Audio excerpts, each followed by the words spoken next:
Welcome back to Barely Quilting. This week is actually really exciting because we are at the retreat and I have a very special guest today. If you want to introduce yourself. Hi, I'm Clarinda Nelson. I am co-host with Jenny from Off the Rails. So I was asked and was actually really lucky to do some interviews with some important people here, and I'm kind of going to do this how we always do our interviews, just a conversation that is going to go off the rails, and I can't stop it, nor will I try. So my first question is, when did you start sewing in your life? So I started sewing about 25 years ago, actually.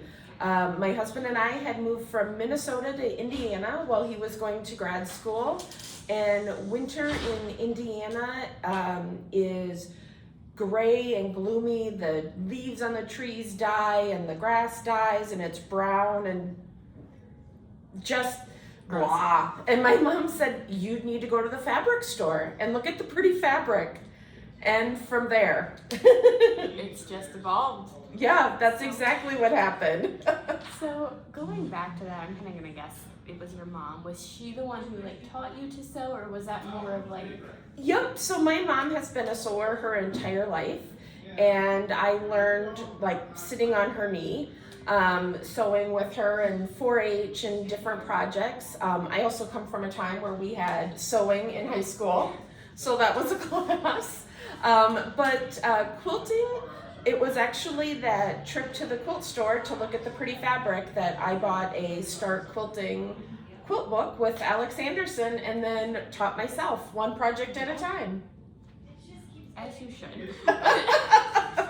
Do you kind of going back, do you remember what your very first quilt was? It was that Alex Anderson Start Quilting. I started at the beginning. It was a rail fence quilt. And she, in her Start Quilting book, she does wall hanging size projects.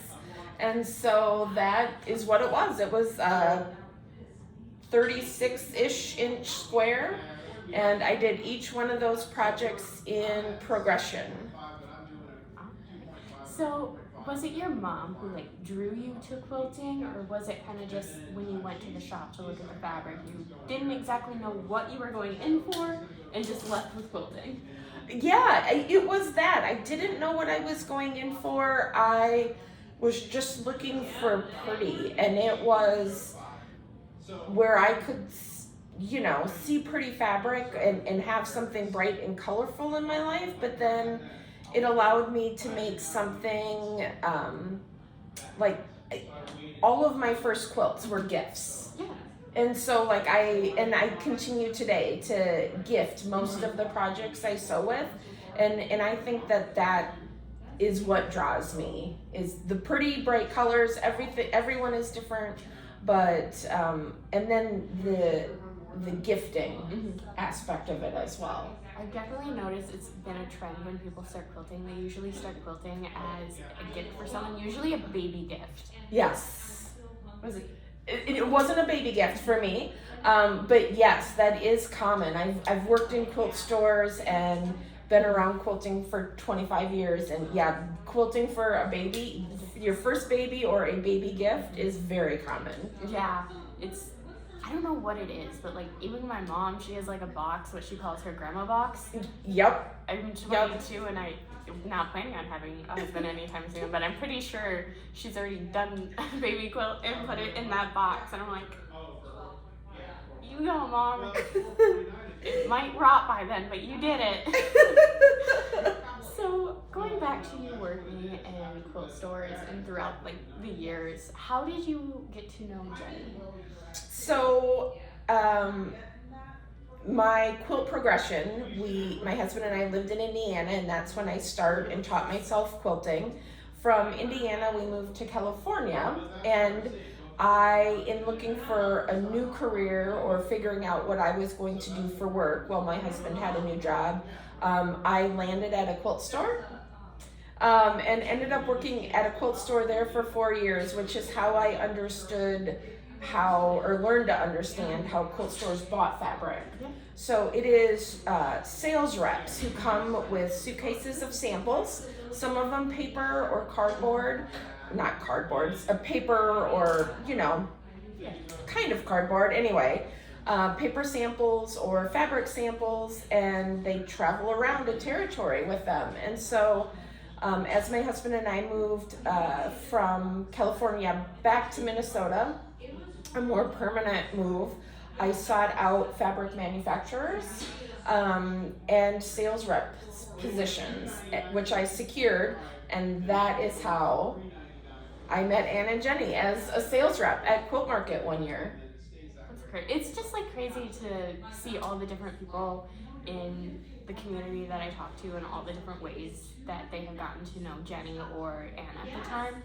So I always find it interesting to hear those stories because like some make sense, like yeah, and then some are like, oh, I was just on a trip from, I don't know, Kansas, and you're like, cool.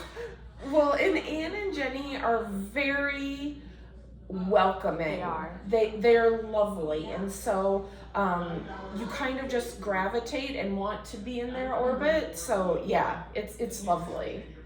I used to bully Ann's son when we worked at the quilt shop. I remember turning to Hannah one day when him and I were both walking in, and I went, "He's following me." But was there ever a moment in those 25 years, especially with like moving at a semi-regular basis, that the quilting became more than just a hobby to you? Yeah, a lot of times when things are difficult, it becomes stress relief, therapy, if you will, and because many of the quilts I make are gifts. I choose fabric and patterns very much intentionally with an idea of who I'm giving them to. And so then as I'm making a project, I'm thinking about that person throughout the process. But yeah, very much. I mean, happy, sad, quilting. Yeah, it is. Yeah. So I'm not sure if you follow along on here as close as me.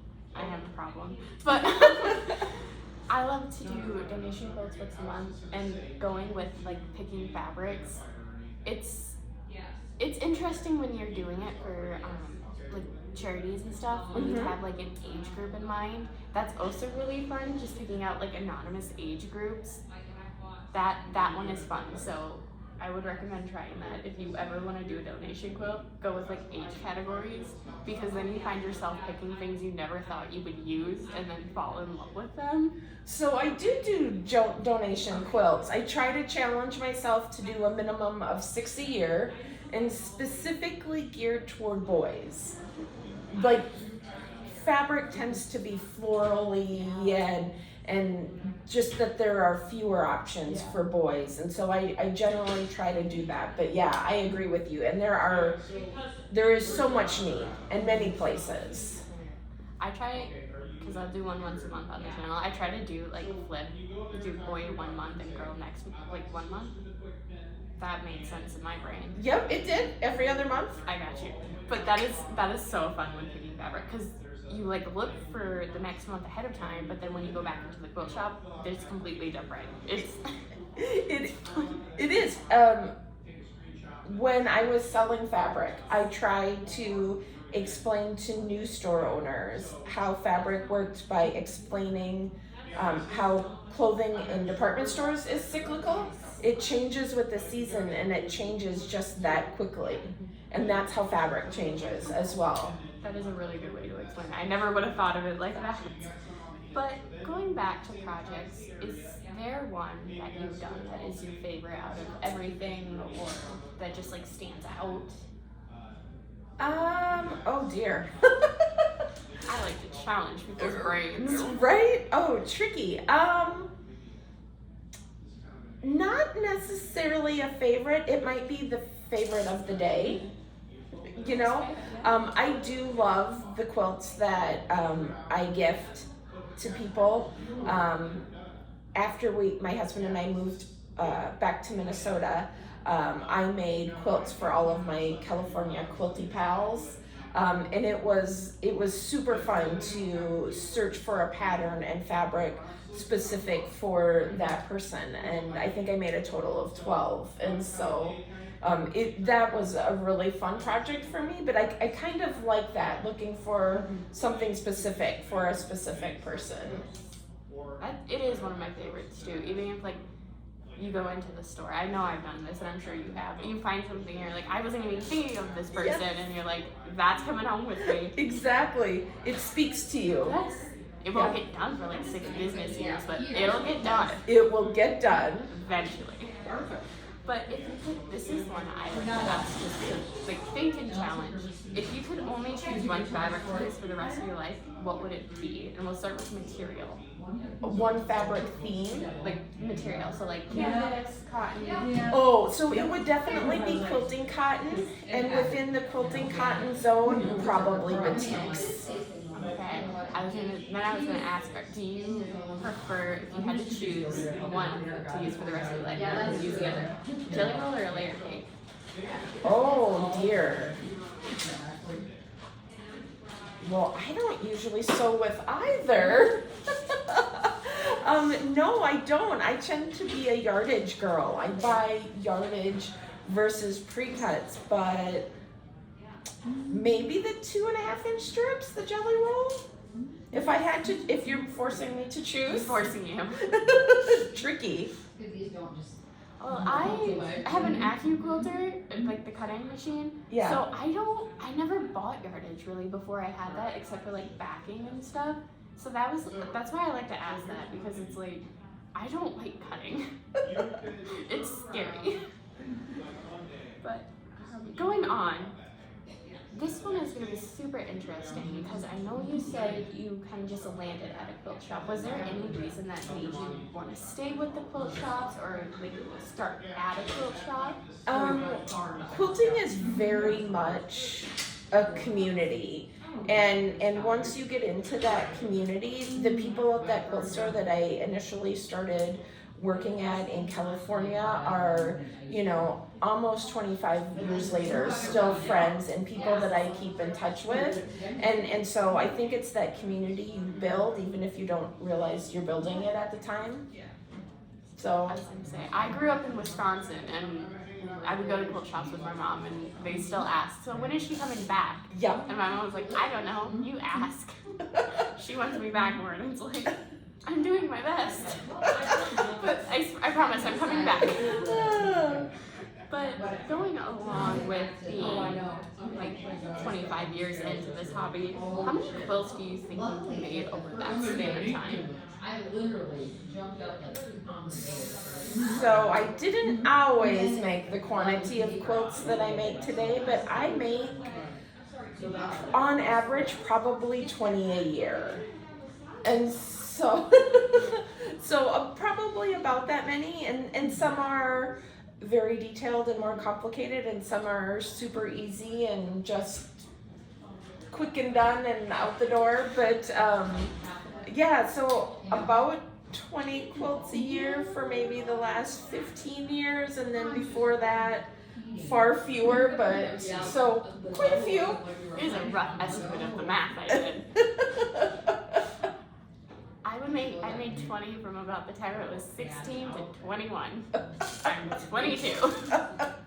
And then with making so many, what tools or supplies do you think are like crucial to have in your opinion? I stick with the basics.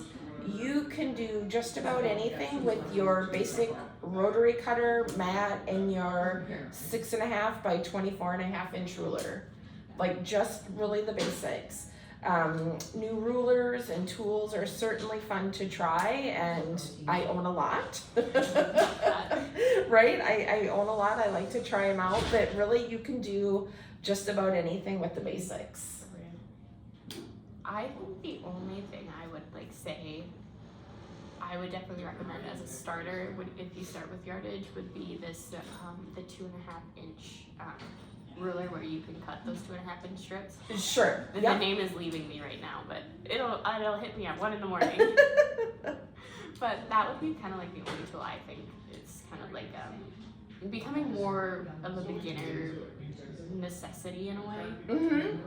Because like I would sell a lot of yardage and people would ask me how to cut 2.5-inch strips, which kind of leads me to the next question. Did you get that a lot working in stores and people asking how to like kind of cut those? The tool up with like the over time of the tools like evolving. So when I was working at a quilt store, the 2.5-inch strip ruler wasn't necessarily, or the pre-cuts weren't necessarily as popular as they are now. So I didn't get asked that question a lot. But yeah, cutting that's one of the trickiest things for people as they're just learning, is to have good basic cutting skills right from the beginning. So with your opinion, because this is also a question I kind of like to start asking, for cutting skills, what would you recommend for like practice, like just like scrap, like you have scrap fabric, practice cutting those into? You can, and I would honestly, because you have to learn to cut all sizes, consistency. So it doesn't matter what size you're cutting, but are you being consistent with cutting? Are you preventing your ruler from slipping and sliding? And then just being able to have good math skills and know on your ruler what size it is. So not necessarily a specific size, more the consistency of being able to shift and adjust to get the size that you need, and keeping them all accurate as you go.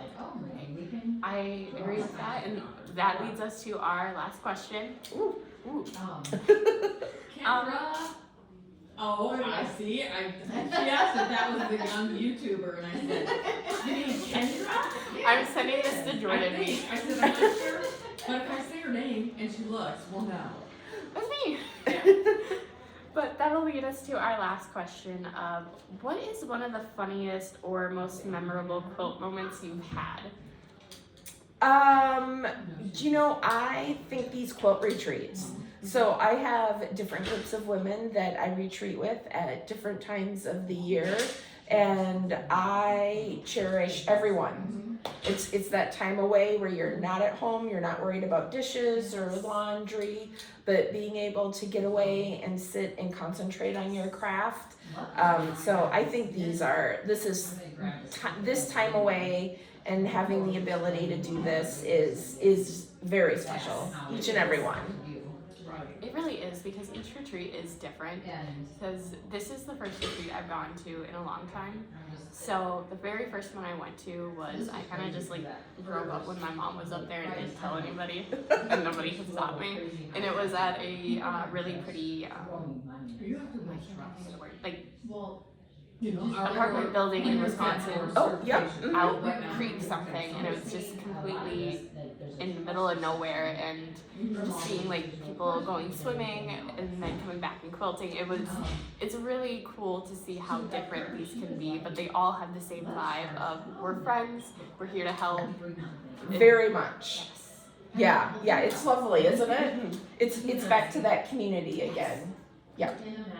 I caught a fish at that retreat. Oh, good on you. It was an accident, but that brings us to the end of this. Is there anything else you would like to?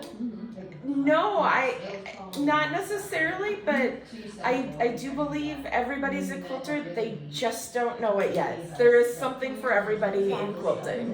Exactly. But thank you all for watching. All of her information will be tagged down below, and I will see you when I see you. Bye.